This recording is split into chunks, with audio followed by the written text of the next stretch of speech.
Okay, hope everybody is ready to go with lots of ideas for Christmas 2022 today. Okay, so just a little bit of housekeeping. As you are all, I'm sure, aware of with Zoom, you can mute yourselves, which I have done automatically for everybody. And if you'd like to ask a question later on in our Q&A section, then you would just have to unmute yourself to ask that. We also have a chat box, which you can find at the bottom of your screen. So please do say hello in the chat box. Let us know who you are, where you're from today. It's always lovely to hear whereabouts in the country you are.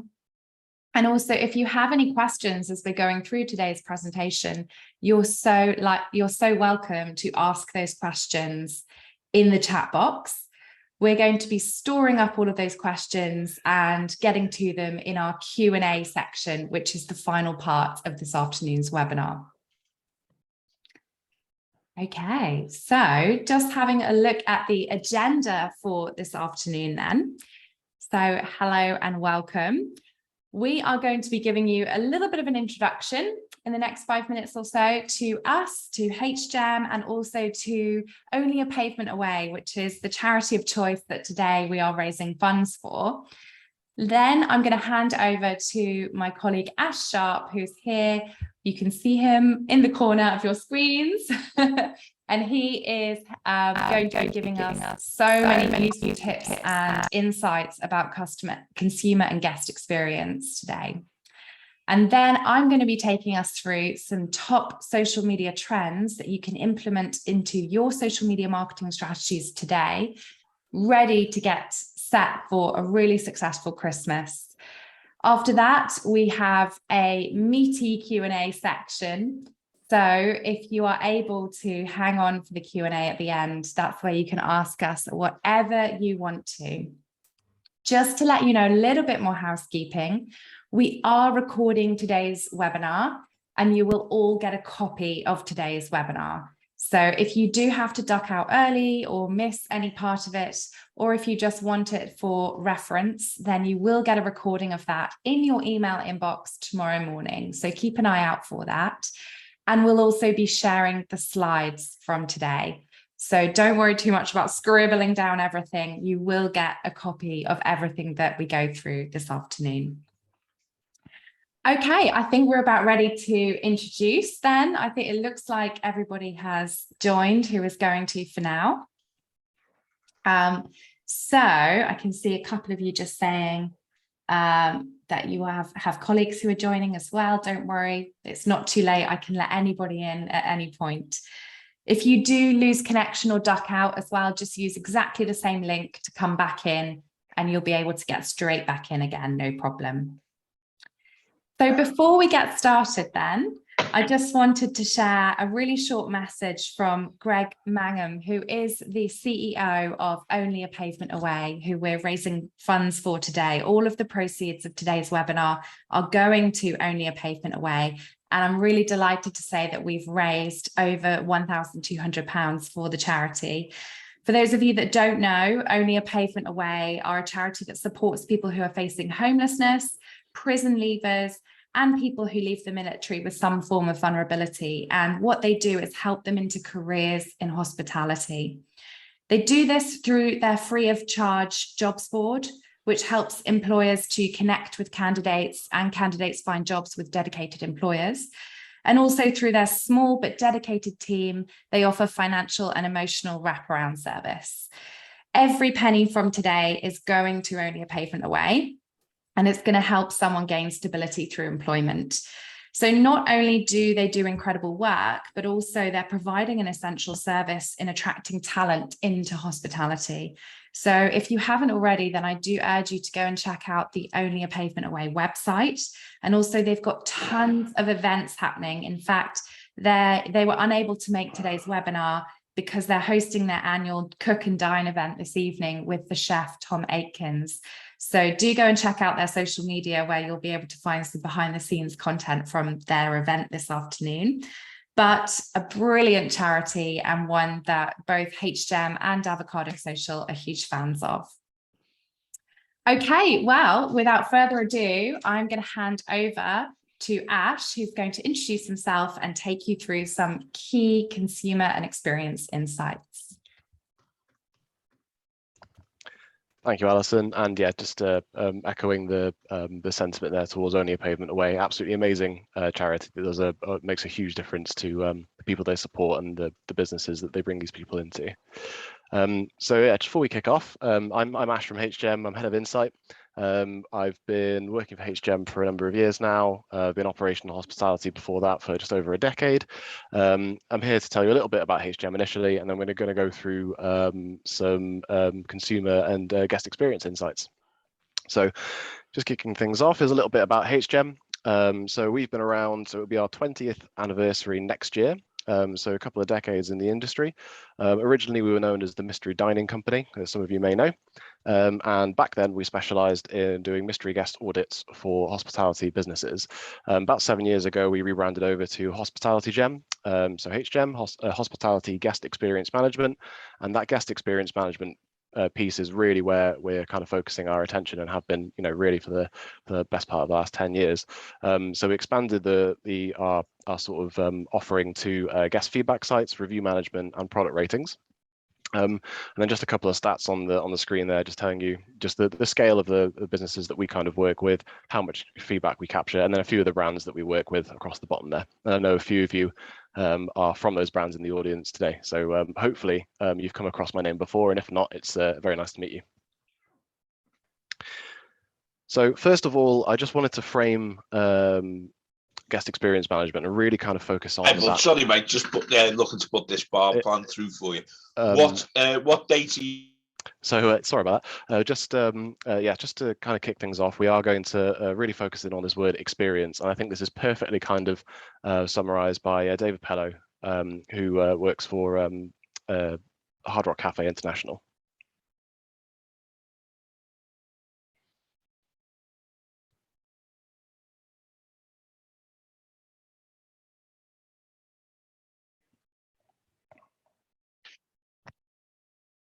Sorry, you've got no sound on the audio.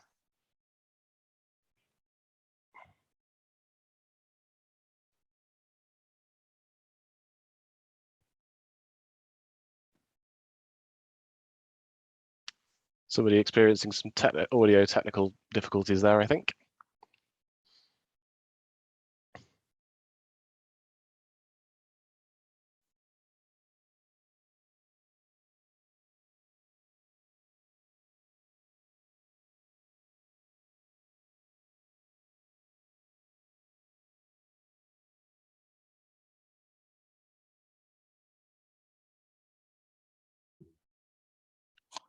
Still no sound. No, there's still no sound on the audio, Ash. I don't know whether there's any settings on your slide.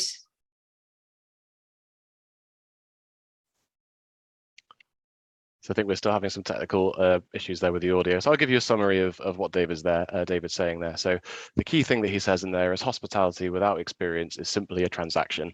And really what we want to do is deliver amazing experiences to our guests so they tell our friends and family, and we can get them back into our businesses and really impress them and generate loyalty and repeat business from that.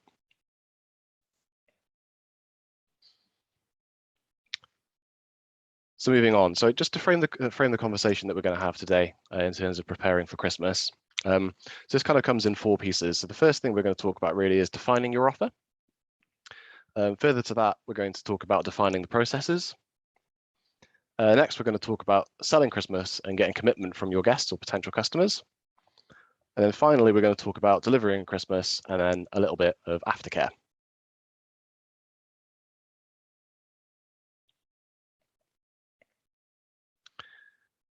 So defining your offer, I'm not here to tell you exactly what food, drinks, and what your offering should be exactly to your potential customers. But what I do want to do is share a little bit of context with you about how people are kind of feeling at the moment. We do consumer surveys every year to kind of report back on just this. So hopefully this will give you a bit of a lay of the land and allow you to kind of identify your offerings for the coming festive period.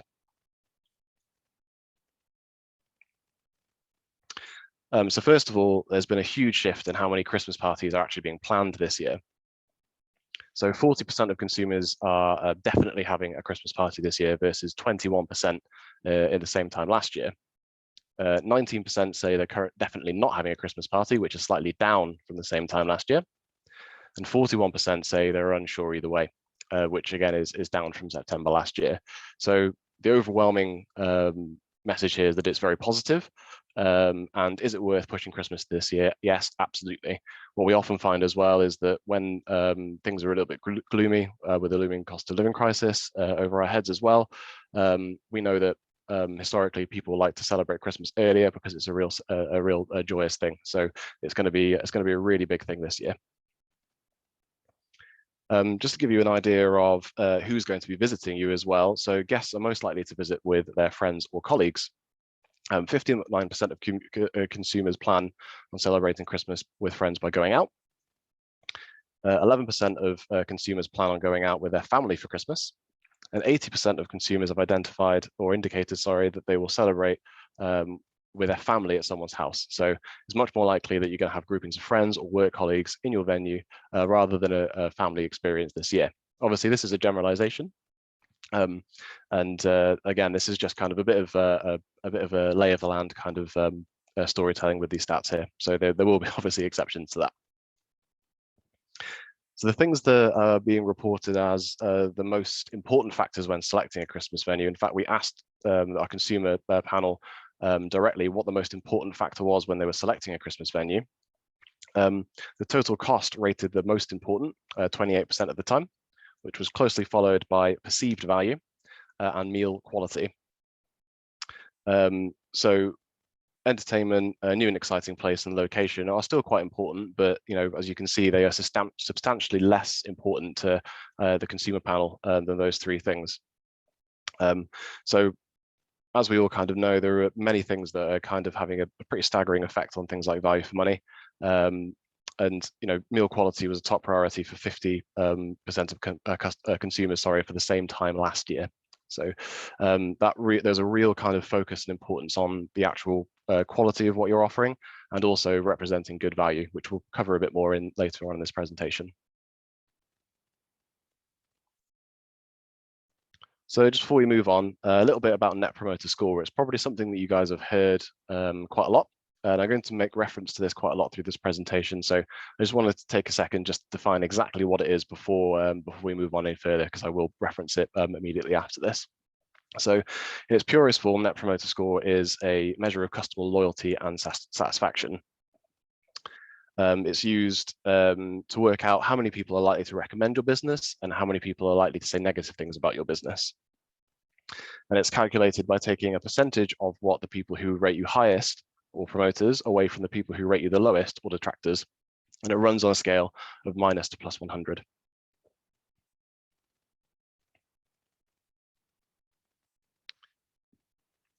So just to give a bit of a graphic representation of what that means there, it will be calculated from a question, typically, how likely are you to recommend your business on a scale of 1 to 10? The important things to kind of take away from this are the three categories that we put people within. So if someone scores on that question between a 1 and a 6, we would categorize them as a detractor. If they score a 7 or an 8, they're a passive, or they sit within what some may refer to as the zone of indifference. And the promoters are the people who score you the highest, the 9s and the 10s. When we come to calculating the score, we take away the passives, and then we just get the percentage of promoters and minus the percentage of detractors.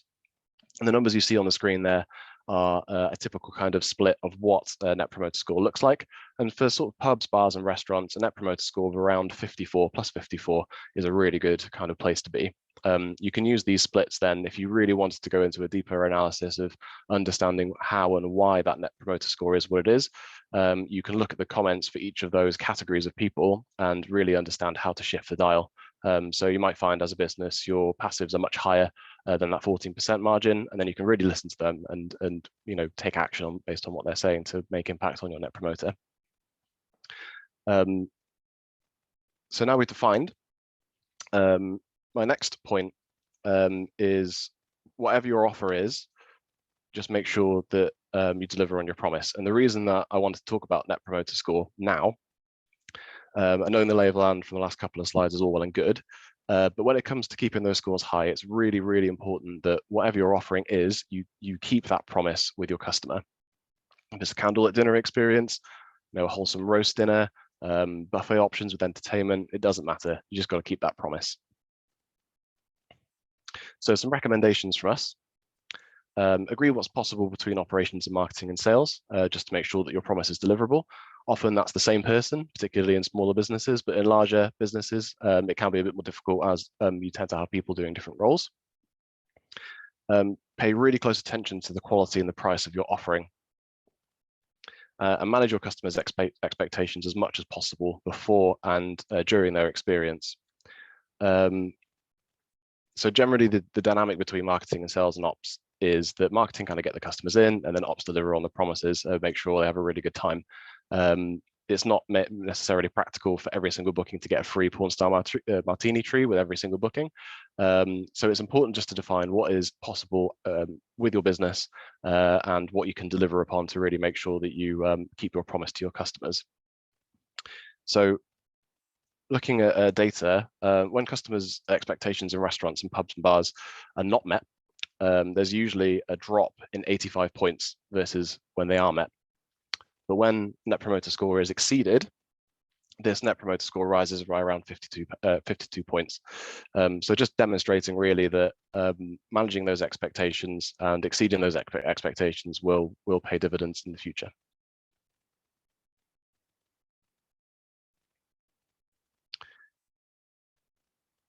So it's all well and good having a solid, deliverable, defined offer, but making sure that the vision is shared with the team in the right way is going to be a really, really important part of making sure that things go well. Again, I'm not here to kind of tell you exactly what you should be doing and what processes fit your business perfectly, because that would be pretty impossible. Instead, what I really want to do is just highlight the importance of equipping your whole team with appropriate knowledge once your processes have been defined. So a big question is, do your teams have the knowledge that they need? And so recommendations here to equip your teams with appropriate knowledge.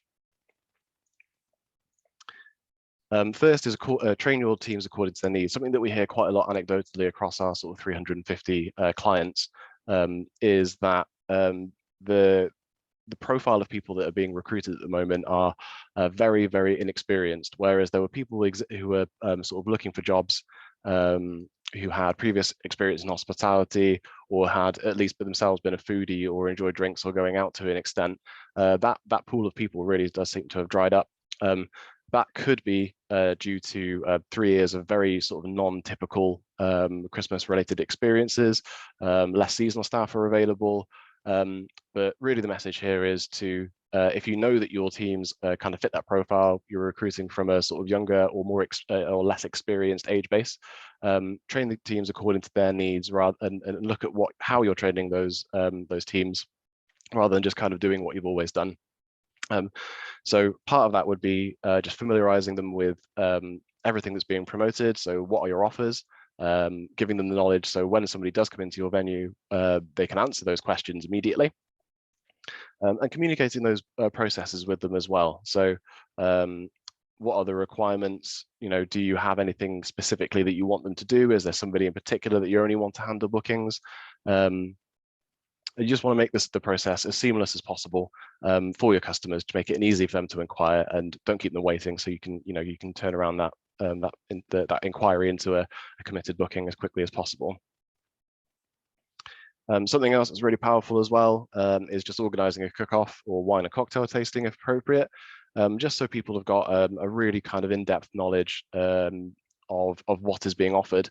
It might seem counterproductive to train a team that might not doing it now because the team that you will have in place is not yet in place, but training the team and giving them knowledge is just more knowledge among everybody in your business, so they can share that knowledge with new members of staff when they come in.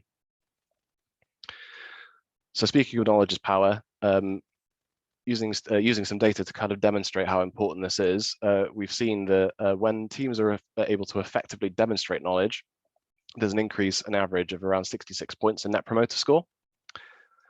And when they don't, there's an average drop of 60 points. So really going from one end of the scale to the other. There isn't an in-between point here. There isn't sort of they did it okay. It's either they did it exceptionally well or it wasn't right. And then there's a huge difference, and a real kind of assurance from that initial sort of contact with that customer to your business.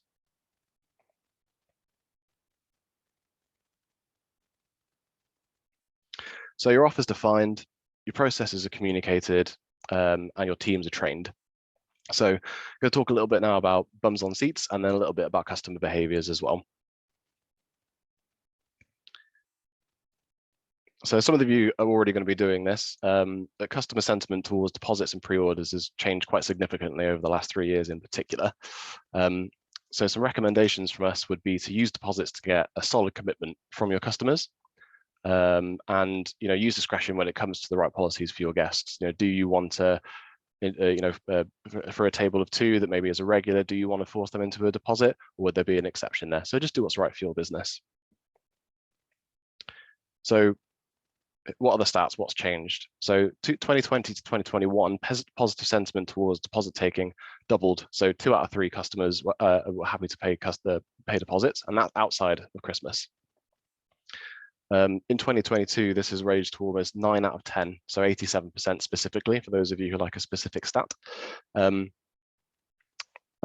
in terms of pre-orders as well, 72% of consumers would prefer to pre-order for their Christmas party, which is an increase from last year.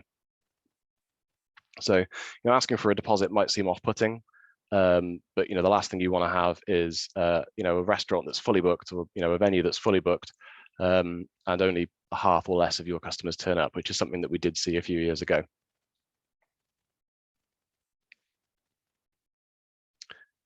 So when it comes to promoting your offer, it doesn't need to be expensive or difficult. There are things you can do at your disposal, super easy. First of all, is just using your in-house promotion, posters, flyers, table talkers, external signage, whatever happens to be available for you in your business and appropriate for your business. Make sure your online listings are up to date and contain relevant information. Social media campaigns, including your targeted ads, your competitions, your discounts, your early bird pricing, all those sort of things are really accessible and simple things that you can do. Contacting your previous bookers as well. So if you're an established business and you've got some, some parties that went well a year previous, always worth contacting them. It's never too early. To see if they've committed to a Christmas party elsewhere, and if you'd like to invite them back and offer them some special rates, or just something to sweeten them up. So it's absolutely appropriate for you to be doing that to get that repeat business. So some stats to back this up, using what you got. So don't know how many of you guys know, but some stats about pubs here specifically, but it does apply to the wider hospitality industry as well. So 1/3 of pubs has out-of-date internal messaging.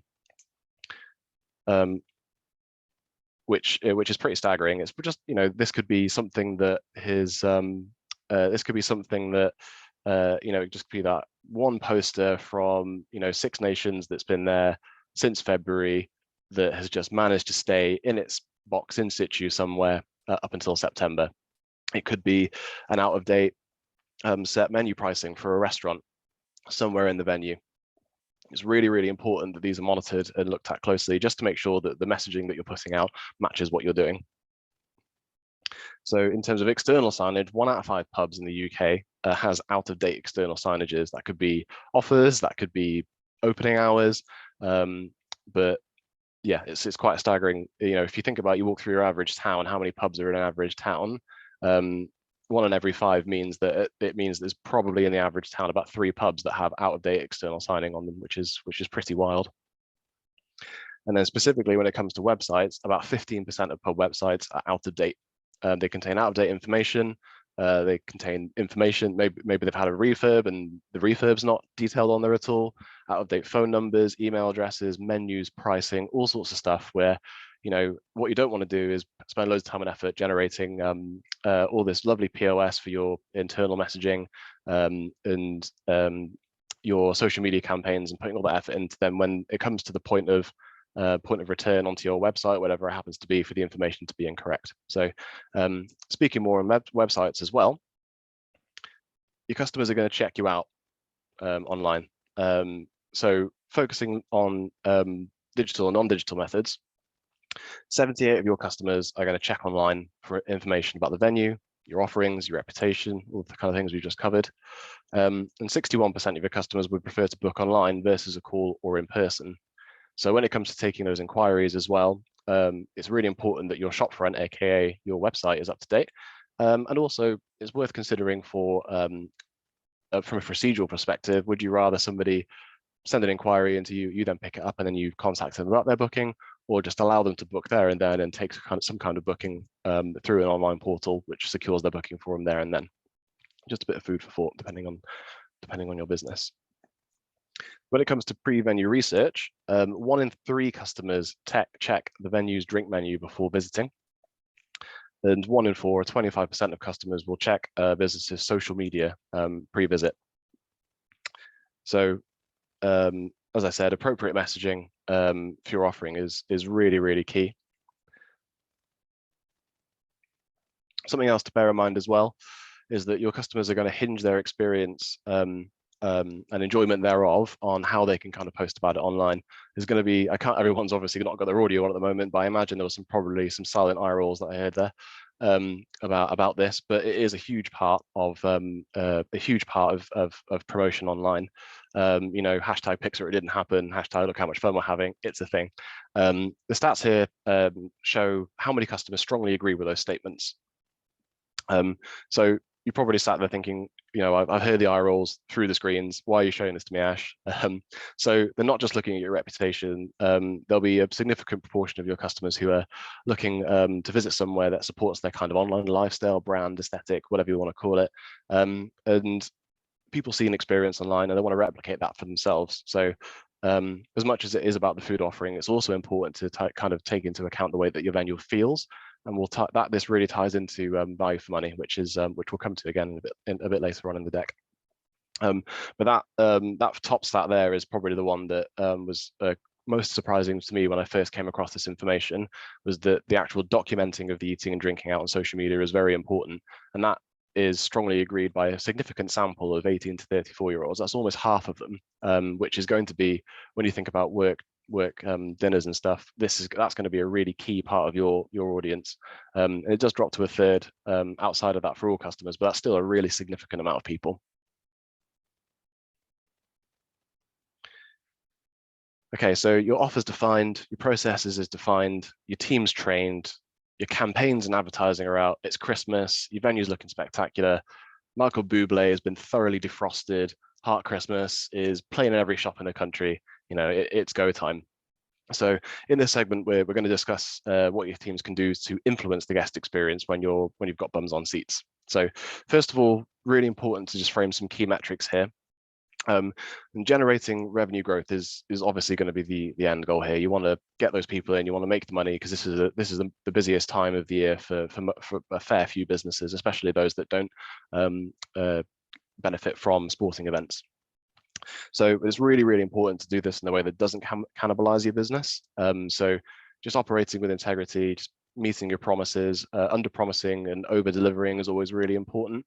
But equally, you don't want to under-promise to the point where people don't want to book with you. So it is a very fine line, and I appreciate that. So as I said, it is a huge source of revenue for loads of businesses across the year. It's also a really good opportunity to obtain repeat business for the year following. And this year, more than ever, value for money is going to be a huge factor. So value for money also has a huge influence on Net Promoter Score. And when we look at the two metrics together, they really do they are very succinct with each other. One very much feeds into the other, and value for money, probably towards the beginning of the year, was seen to have a less direct link, certainly in the last kind of 3 months. And the reason for this is largely attributed to the cost of living crisis, but more on that in a moment. So something that's really, really important to bear in mind while we're framing the sort of engagement of your customers and how to kind of influence their good time in your venue is that it's not just about the product itself, and there is a link between the experience and the product that you're delivering. So in this chart here, we're looking at a series of questions, and then each of those questions can be ranked on a scale of 1 to 5. So, for example, with taste, it would be how would you rate your taste? How would you rate the taste of your dishes on a scale of 1 to 5? And the scores that you can see in the columns there are the average net promoter score for when someone scores a 5 out of 5, and the average net promoter score when someone scores a 1 out of 5. What we can do here is look at the difference between those two and work out how impactful that is on a net promoter score, i.e. your recommend score, your customer loyalty score, and how satisfied they are. So when we look at the most influential measures on net promoter score, quite clearly these are taste or product quality, atmosphere, attentiveness, and speed. So as we kind of said, and I will add a bit of context here actually, so a detailed piece of kind of further analysis on this on the same data set shows us that value for money is associated very, very closely with product quality, but the service is also subjectively viewed of what's being purchased as well. So with influencers on net promoter score, we can distinguish something's impact at that level, but when it comes to value for money, it is a very sentiment-led thing because it's relative to that person in particular, probably even more so than net promoter score. So the things that are super important to value for money are product quality and environment. And if you notice, those last 3 points on net promoter score all kind of speak to that environment piece. So there might be a question here of, can you use good service to compensate for poor food and quality? And the answer to that is a very firm no. The service that we're talking about here specifically is that zone of indifference, so that those passives that we were talking about, those 7 and 8s on that net promoter score scale. I was hoping to be able to reference back to David Pello at this point. Unfortunately, he had some technical difficulties there, but he was talking about delivering a fantastic experience that people go and tell their friends about. And that is the difference between the zone of indifference and those passives, and moving them over to those promoter scores as 9s and 10s. So we're talking about actually influencing the guest experience. So what can your teams do specifically? So here are some best practices from our learnings as the guest experience management authority. So simple things like asking open questions, really important. Asking specific questions about a particular thing or item that consumer has ordered. Indeed, following up with a question around something that's been a personal recommendation. That is a very effective way of just creating those moments of engagement and building on the idea that we're not just delivering a product, but we're building an experience and making sure we're not delivering a transactional service.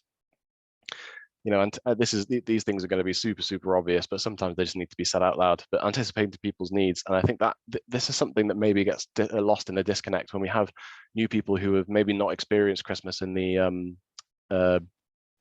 the traditional way, especially in the last 3 years. Do they know the standards that you as an operator would like to deliver at Christmas? It might be very far removed from that. So anticipating people's needs, so simple things like, do they need fresh sets of cutlery? Do they want another bottle of wine, another round of drinks? Is there enough water on the table? Have they got all the kind of things they need to kind of, not get anxious about something that's missing from their experience? Being present is really important too. I think we've all experienced temporary staff that come in over the festive period that maybe are a bit more inclined to hide away in back of house or hover around the kitchen when they're not needed. But just having staff who are present, remaining in your customers' eye lines, so they can call them over if something does go wrong and kind of nip things in the bud before they escalate beyond a certain point. And moreover, the most important thing probably is delivering things quickly, calmly. It's a calm experience. Everyone's there to have a good time. And the mood of the team will obviously rub off on your customers. So I'm sure there's lots of people here who've heard the swan analogy. So you want the team to be the swan, gliding very gracefully across the top of that water. And the feet underneath, which they don't see, is just absolute chaos, shooting all different kinds of directions. But that's just not what you see. You just see you want the customers just to see that gliding motion over the top of the water. So Christmas time tends to attract larger table bookings. This also then decreases the amount of time that you can spend with your guests. And as we know, that is a really key, important part of influencing your net promoter score and that recommend score and making the visit memorable. So a nice quote here, in the long run, people won't remember what they ate or drank. or even what they are, but how it made them feel. And that feel part is really kind of speaking to what David Pello was kind of alluding to around this experience thing. You know, you might find the last time you had an amazing meal, it was probably more about the interactions that you had than the food itself being particularly phenomenal. And that's the thing, that feeling is what we want people to remember when they're wondering where to go for their visit in January or February next year. If they've only got the means to be able to go out once or twice, you want it to be with you, because you showed them such a good time at Christmas.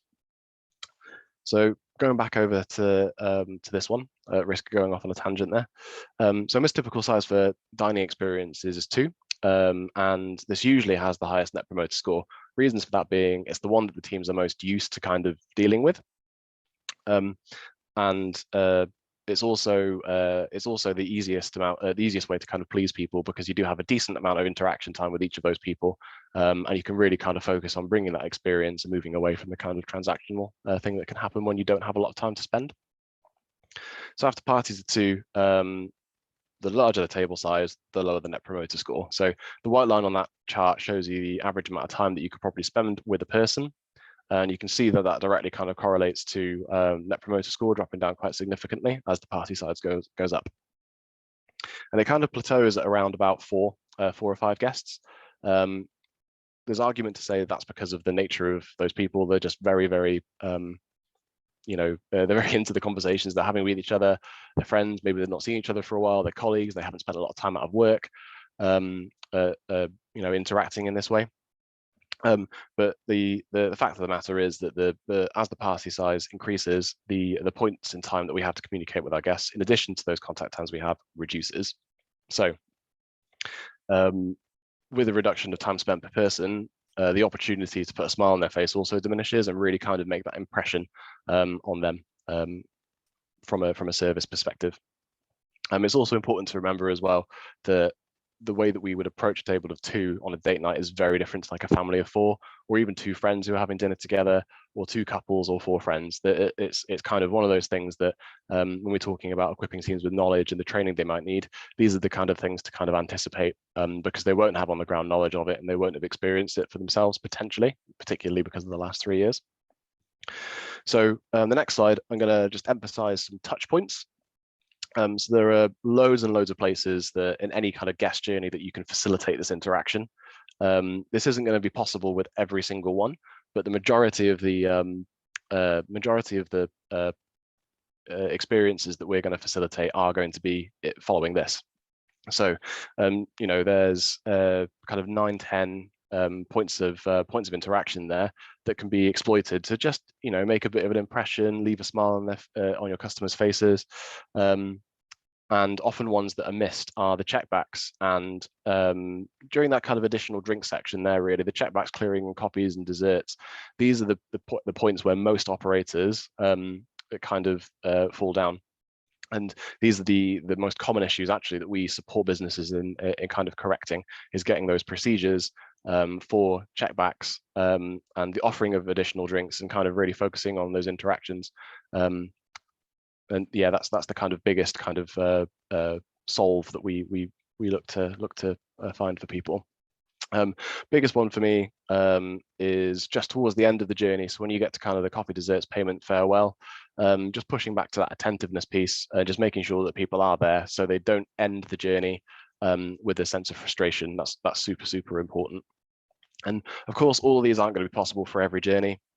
It depends on the style of offering you've got.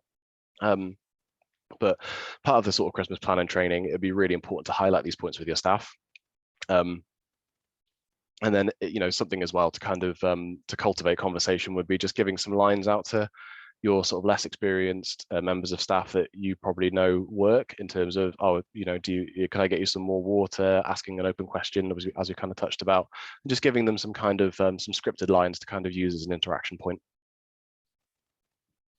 So not only is there a huge array of interaction points there, but focusing in on those kind of opportunities to sell can also have a really a profound effect on your Net Promoter Score. So something you guys probably hear as operators around upselling, it's seen as a bit of a dirty word sometimes, isn't it? Is that upselling is just a way for businesses to kind of make more money. I think that's probably a conversation that many people on this call have had.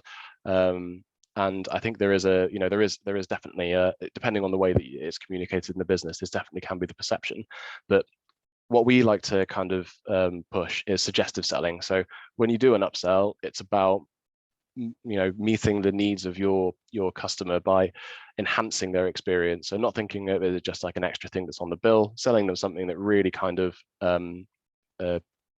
just enhances their experience. So if you've got somebody who is ordering the cheapest lager that they possibly could, for example, but you've got a member of staff who's particularly enthused about a certain brand, which is a bit more expensive, but they know they'll enjoy if they get the right vibe from them, then just upselling that kind of more premium product, but not from the way of it's a bit more expensive, upselling it in the way that this is I think you'd really enjoy this. I think if you like that, you definitely love this, and that kind of level of enthusiasm.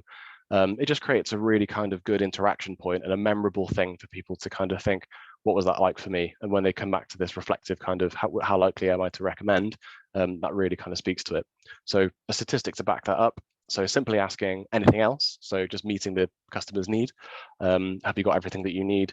Can net an increase of 30 points in Net Promoter Score. But when you use suggestive selling, this can rise up to 43 points higher. In particular, when you're sort of looking at that additional drinks during service and that kind of window of, can we, get some more products to the guys at the table.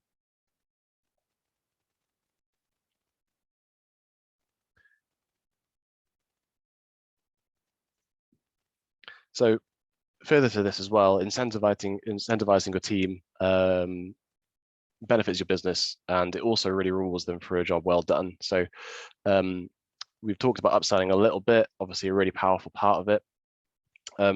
But what's being done within your business is to incentivize and motivate your team to hit the service steps that you're expecting them to do. So seasonal incentives for the team to work towards a bonus or a Christmas party are really powerful. And it's also a really good time to influence customer reviews online. So the imprint that you make on customers during Christmas will be the first things that people see when they're looking online for where they're going in January and February as well. So that'll be the most recent ones that are seen. And a bit of a shameless plug, mystery guest audits are always a really good way to kind of objectively measure, incentivize, and reward your teams. So going to end this section on it can't go right all the time. So just highlighting the importance of resolving a customer issue and equipping your teams to be able to deal with it quickly. So recommendation here is that just ensuring that your teams know what they're able to offer in the event of a complaint or an issue, so it can be resolved as quickly as possible. We know from data that a true recovery when it comes to satisfaction is that they need to be completely 100% satisfied with the resolution. So if we use data as a reference point here, when a customer reports an issue during their visit and it's effectively resolved, their satisfaction scores are typically an average value for that business. So the chart below here just shows a satisfaction percentage on the left and then the Net Promoter Score on the side there. The biggest thing to take away from this particular image is that beyond 100%, where you can see it's around that kind of 55, 54 mark, it drops down really significantly down to 0 after that. And 0 is really that zone of indifference that we want to stay away from. And then beyond that, it gets really ugly. So the most powerful thing here to kind of take away is just let the teams know exactly what they are allowed to do in the event of something going wrong, so that they can resolve it as quickly as possible. So the customer doesn't have to be kind of lengthened out. They can resolve an issue quickly and they can go back to enjoying their evening. So that you can retain that kind of high recommend score, because there is an argument to say that there is an element of trust built there too. So when something does go wrong, they trust that you as a business will make it right. So finally, just a couple of stats on what we do afterwards. It's not just about the season. You know, seasonal guests are not just for Christmas. You know, bookings are all completed. Celebrating a job well done. Your staff have done really well, and the incentives you put in place for them. Michael Bublé has been put back in the freezer, and you know, and that sort of gentle cadence of jingle bells that you've been hearing over the airways is kind of becoming a distant memory. So, happy guests will return in winter. 60% of guests have 60% of guests, sorry, are likely to revisit in January and February following a good experience at Christmas. 57% of guests intend to spend less in hospitality in February, though. However, 35% of guests will prioritize their disposable income with hospitality venues, which is the number one tier for the questions that were asked there. So that is in comparison to holidays, clothing, home improvement, entertainment packages like Netflix and such, day trips, vehicles, sport, education, festivals, all that sort of stuff. People do want to come back. They don't want to sacrifice their evening out in the pub or their meal with their significant others or their friends. So when we asked our consumer base what would get people back in, the three things that came up most consistently were an affordable set meal deal, a discount on a total bill, or a thank you voucher for booking at Christmas. What's quite consistent there is that people are expecting there to be some kind of value returning in January. So bear that in mind for your future campaigns. It's also super important to look at your online reputation and your reviews. So a recent case study with Pizza Express, they implemented some solutions with us at HGEM feedback site and Google review management. They got a 200% increase in their volume of feedback, a 57% increase in Google reviews. They moved the dial on their out of 5 score by 0.25, and they increased their engagement scores quite significantly. Benefits of responding to your guests on social media review platforms are a high organic volume of feedback, a higher chance of appearing in those searches when someone searches for a similar business, increased rating to push you ahead of your competitors, and just letting your customers feel heard and their feedback valued more than anything. So technology is a really good way to use, it's a really good way to measure your success, and it's also a really good way to get a great starting point from next year. So effective ways to listen to your customers are using online reviews, obviously, implementing some kind of guest feedback site, and also direct messaging such as email. How did you get on? Even if it's just a personal email from you asking, how did you get on with your visit? Any feedback for us? Of course, you can do this yourself. But you can also do this via our award-winning platform, the Hub, so all of your data in one place. So just to wrap up quickly, so the top 5 takeaways for this, if you're going to take 5 things away: 1, ensure your website is up to date. Number 2, make sure you can deliver on the promise you set out to your guests. Number 3 would be product quality and warm, friendly service are absolutely imperative. Empower your teams to demonstrate their knowledge for a benefit and net promoter score, and obviously for effective complaint handling, and use every possible interaction point in the guest journey to interact and engage with your guests. So that's it from me. My email's on the screen there. You can also visit our website, hgem.com, and that QR code will take you direct to my LinkedIn if you wanted to connect with me on LinkedIn and have a chat. That's everything from me, and I will be handing over to Alison very shortly. Thank you very much, Ash. That was absolutely fantastic. I've written down so many points there as well, and I love some of the photography on your slides as well. I think particularly for me, with a lot of our hospitality clients in social media, that point about value for money and how to communicate that with your social media posts is going to be absolutely key this Christmas. And I think that's certainly something that will capture people's attention in the newsfeed, is, you know, what you can get for your money, what that product quality and environment is for the price that you are charging as well. So thank you for that. It's definitely given us some ideas for our content for social media. But I know that many of you are really looking for lots of different tips and ideas and inspiration on how to really make this year a huge success with your social media marketing. So without further ado, I will share my screen and grab that screen back off Ash. So fingers crossed this little bit of tech will work well. So hopefully you guys should be seeing my screen now. Okay, just to remind you everyone, we will be taking Q&A towards the end of today's session. So at about 4:10, we'll be opening the floor to Q&A. So if you do have any questions you'd like to ask either about anything that Ash covered, maybe some ideas or inspirations, or just to go over anything that was covered in the presentation or anything from me, then please do drop that into the chat box and we can get to that in the Q&A section. Okay, so we're into the section now, which we've titled Social Media Trends for Christmas 2022. So my name is Alison. I run a business called Avocado Social with my husband, Richard. And some of you may already know us and know what we do, but if you don't, then let me tell you a little bit about Avocado Social first. So we launched the business back in 2014 with the sole aim of empowering businesses to effectively manage their own social media. So how we support businesses is through social media audits. So we can do a complete rundown of your social media and see how you can improve that. Strategy. So we write strategies for many businesses on how they should approach their social media. We offer training, either bespoke workshops or public workshops, and also consultancy, which we run through our membership program. So we have a number of different members who we provide monthly consultancy to really support them with their upcoming social media campaigns, advertising, their organic social, their content, anything that they want to cover, we can help them with that ongoing support. So we've worked with a huge range of hospitality brands over the years. You can see some of the names just at the bottom there. So we really do specialize in hospitality, although we do work with a wide range of organizations from our other sectors as well. So this is what we're going to be covering in our next 50 minutes or so together. I'm firstly going to talk to you about 3 huge social media trends that are happening right now and that are really going to make an impact on your Christmas marketing.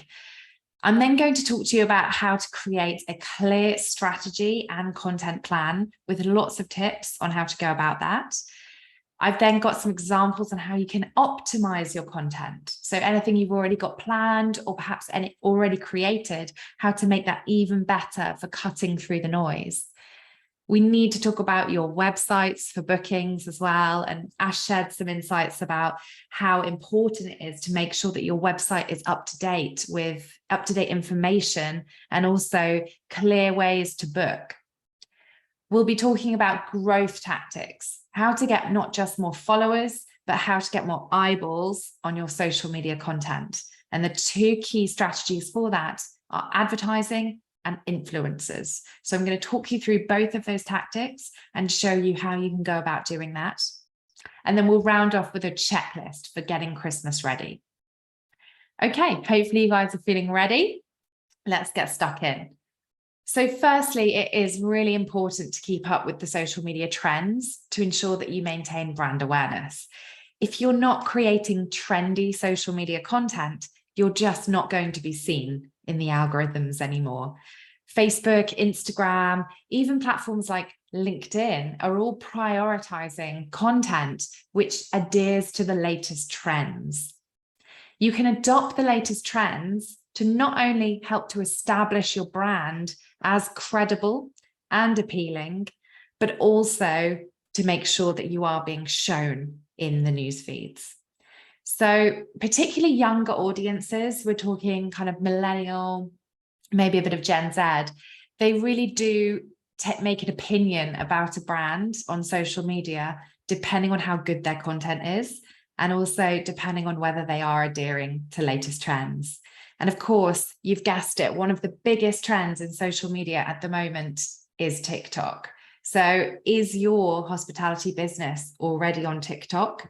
If it's not, then my advice would be get in there and grab the URL, grab the username before it's taken by somebody else. This is actually one of our membership clients, Dirty Martini. They started up TikTok really not very long ago, and already some of their videos, such as the one I'm about to show you, are hitting the double figures in terms of thousands of views. So this one has had 17,000 views on TikTok recently.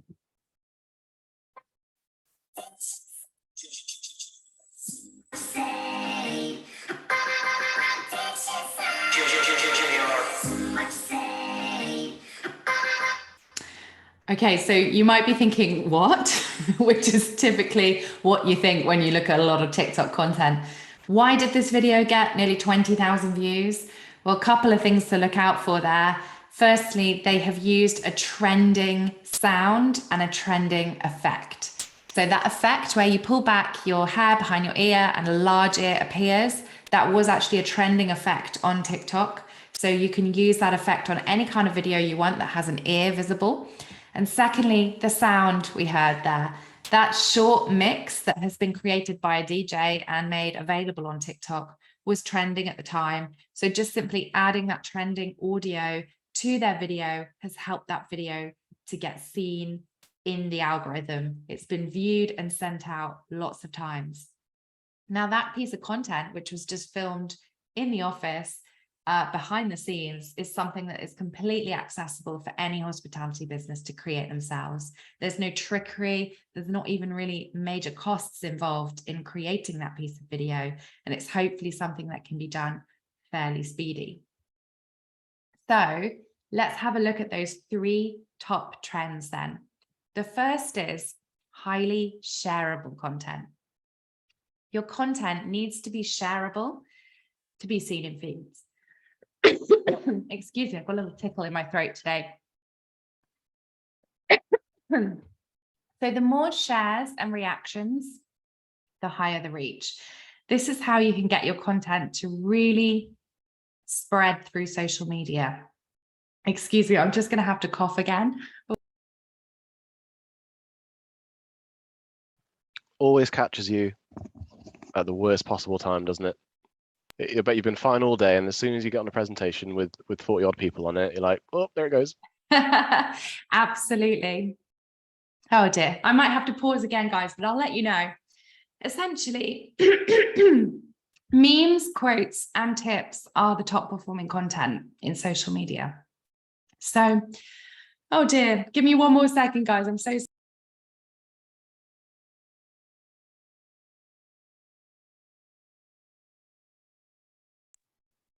Okay, hopefully coughing it out is working. It's so typical, isn't it? You're right, Ash, but it's also this time of year as well.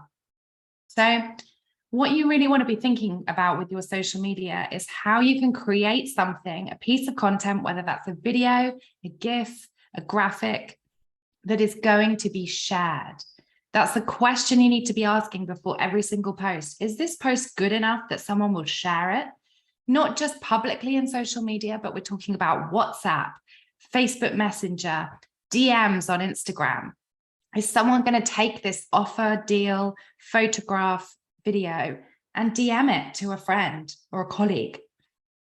That kind of content is absolutely the stuff that is cutting through the algorithms at the moment. And what will work for a hospitality business is something like a meme. So a funny video. That leads me on to my second trend very nicely. Short form video. Video content is absolutely essential at the moment, and particularly vertical content that, you guessed it, works on a phone. Full screen mode, 9:16 is the aspect ratio you need. In fact, this full screen video content is so important that Instagram is now even thinking about releasing the same shape photos in the platform. So vertical photos are going to be a thing that they're testing over the next few months. So if you're planning a Christmas photo shoot now, my advice would be make sure you're getting quite a few photos in vertical mode. Don't take big landscape shots because they're not going to work in social media. Everything's about full screen mode.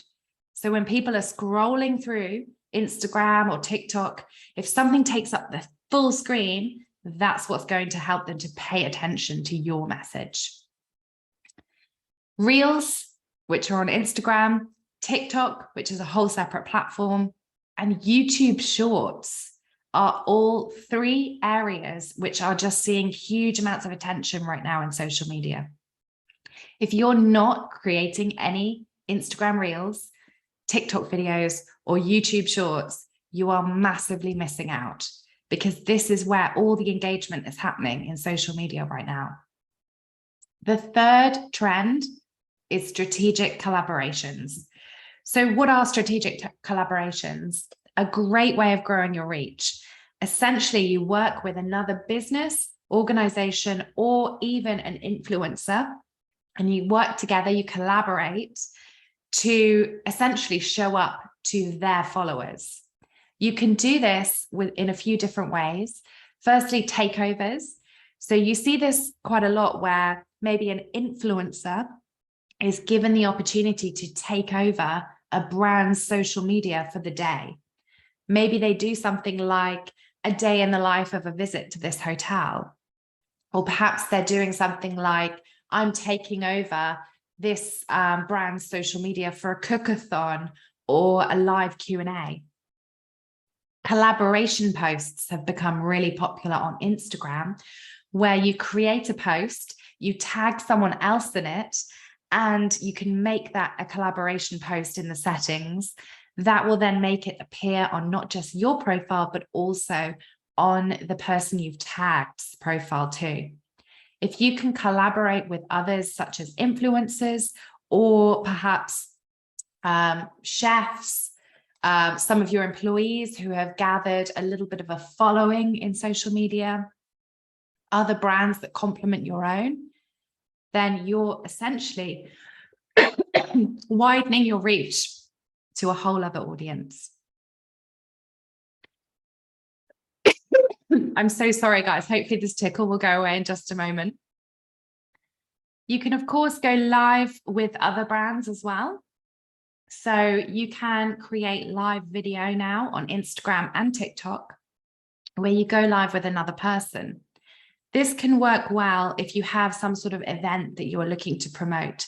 Something like a food tasting, a cocktail tasting, maybe some sort of Q&A with an expert could be a brilliant way for you to go live with somebody else. And of course, that brings all their followers along to your content as well. And the other example that we're going to see a lot of as we go into the festive period is competitions. Competitions are a brilliant way to attract new followers and a huge boost in engagement to your brand. Let's take a look at some examples of all of these trends in action. So the first trend I started with was shareable content. Content that is very likely to be passed on or shared to another friend, colleague, or family member. The first example is over on the left here, Deliveroo on Twitter.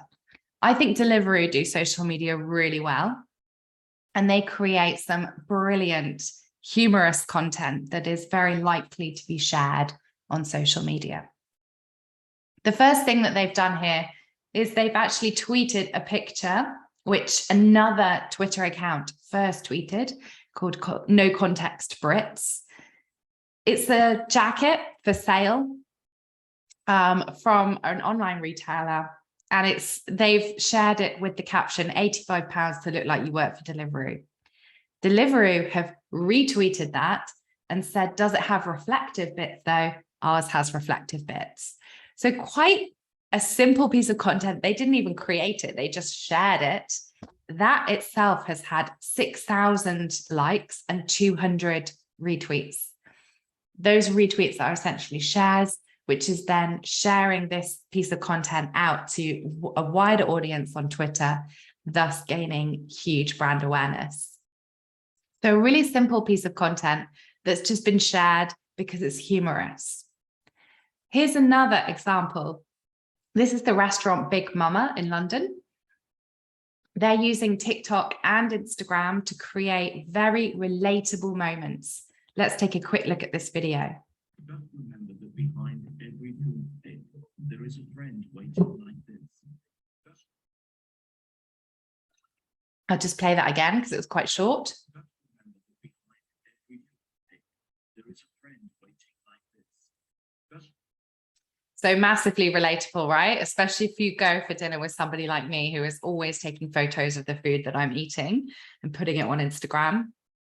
So they are taking relatable moments and they're making very quick videos. Just their staff are making these videos, you know, maybe when they've got a bit of a quiet moment, they can batch them up and make a few examples and sharing those on social media. Now, if you cast your eye into the comments, what you'll notice is that a lot of people are tagging in their friends saying, oh yeah, you do this, or haha, this is so you. Every time we go for dinner, this is what you do. So creating those relatable moments is not only humorous for someone who's scrolling past and looking at your content, but also it's relatable and people are more likely to share it then with who it is that reminds them of. Now, I've had a little bit of a brainstorm and thought about some relatable moments that you can share and think about creating content for this Christmas. So let's have a look at somebody else who's doing this first of all, and then I'll share with you some of those ideas. This is a pub in Wimbledon in London called The Woodman. And they've actually been on TikTok for a while now. They've been, I'd say, on there for about maybe 18 months or so. I started following them back in the early days when they only had about 100 followers. Now, you might look at their profile and think, oh, well, they haven't generated a huge amount of followers on TikTok. It's maybe not worth it for them. Well, have a look at how many views their content gets. So their most successful videos have had 400 or so thousand views. So that's a huge amount of users actually engaging with their content on TikTok. Now, their videos that they create, which are created by their bar staff, are all very relatable. They call it your daily pub content, and they're all from the point of view of the bar staff. So in the middle, we've got FYI, we know you steal the glasses from our pub, so do we. This is just a short video of one of their bar staff sneaking in a cool glass into their bag. And then the other example I've shared there is when a customer orders a milk alternative, coffee and loaded chips with obviously loads of cheese on. So in this video, the bar staff are just sort of rolling their eyes and, you know, thinking, is this person actually, you know, vegan or dairy free? So go and have a look on TikTok at the Woodman's SW19. It's a really good example of creating relatable moments into funny, shareable meme content. I've had a little bit of a brainstorm for you and thought about the relatable moments coming up for this Christmas. Here's some ideas. You could think about creating content about Christmas parties when no one actually remembers what they pre-ordered. Someone always gets too drunk. The boss orders a steak for themselves, but everyone else has the set menu. The drama around splitting the bill at the end of the night, some Secret Santa comedy, a table of 20 all wanting different cocktails, and one of your party showing up late so you can't be seated. So these are just lots of different scenarios that might happen this Christmas that you might want to create some content around so that when it's shared in social media, lots of people see it and think, oh yeah, that's totally something my friend would do, and tag them in the comments or share the video with them in DM. Remember, it's that shareable content that's really grabbing people's attention in social media. Let's have a look at a couple of other trends. Recently, I saw Hawksmoor, who I enjoy following on both Twitter and Instagram, sharing a big competition. They actually were involved in an event in London called Meatopia, which was a 2-day big barbecue affair in London. And they were giving away weekend, I think it was VIP tickets, 2 tickets with all the meat you can eat. So they collaborated with the Meatopia Instagram account. So the user had to follow Hawksmoor. They could have actually asked for the user to follow Meatopia as well, but they didn't in this case. You had to like the post as well, which means that the post had a big surge of engagement, which would have been preferential in the algorithm. So Instagram would have shown this to more people because the post had more likes. And also they've said, tag a meat geek you would take with you. So they're asking people to tag other users in the comments, which again helps this competition to spread virally. If someone gets tagged in it, they're going to see it. They might then enter, tag someone else. It's that viral effect. Finally, they said, you must share it on your story for a bonus entry. So you could, as a user, click the share button and put this on your story. Now, this is a funny one that a lot of brands do put on their competition metrics or competition entry requirements, is share on your story. But there's actually no way of a brand seeing whether you individually have shared it to your story or not. So just be aware that that's not something you'd be able to track afterwards. The other thing to note here, I quite like the way they've popped in some terms and conditions using the bacon emoji as a bullet point here, so very on brand. But having terms and conditions is incredibly valuable when you're running a competition in social media. Not only does it state all of the rules and regulations very clearly for someone, you know, when is this competition opening, closing, how old do you need to be, but also it should state how the winner is contacted. There's a big scam happening at the moment in Instagram in particular, where scammers will contact entrants of your competition, pretending to be the brand, so pretending to be Hawksmoor, saying to a user, you've won, send me your bank details and we will transfer you the prize. So it is a big scam that's happening. And I've actually been working with 2 different hospitality brands that this has happened to in the last 6 months. The best way that you can protect your entrance against that scam is to have that final terms and conditions point there. You will only be contacted by this account. Never give personal information via DM. So just make it clear to your entrants of your competition that there are scammers out there. And you can even see that Hawksmoor have had to go back and re-edit the post. They've added in that second paragraph edit. There have been cheeky scammers out there pretending to be us, to clarify winners will only be contacted by this account. Now, I don't want to put you off competitions because they are a brilliant way of generating new followers, more engagement, introducing more people to your brand, but you do have to just make sure you play it safe at the moment because there are too many scams going on across social media. So that's one of the trends, competitions, and of course, creating this shareable content.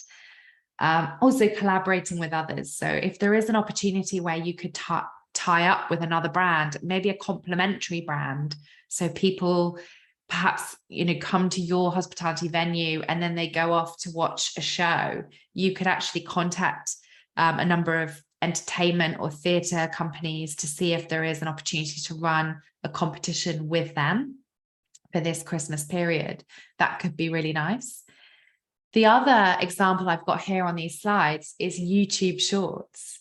So if you're already creating video content for your social media, consider editing it into that 9:16 full screen vertical mode so that you can start to be involved in YouTube Shorts. Now, what works well for YouTube Shorts is how-tos, how to put together this cocktail, recipes, how to make a quick gravy for Christmas dinner. This is what people go to YouTube for. This is why people are searching for videos on YouTube. So if you've got this kind of content ready to go on your YouTube channel, you're going to gather a lot of views by using Shorts. Let's have a quick look at Jamie Oliver, who I think does YouTube perfectly. And he's been creating some summer cocktails over the last few months.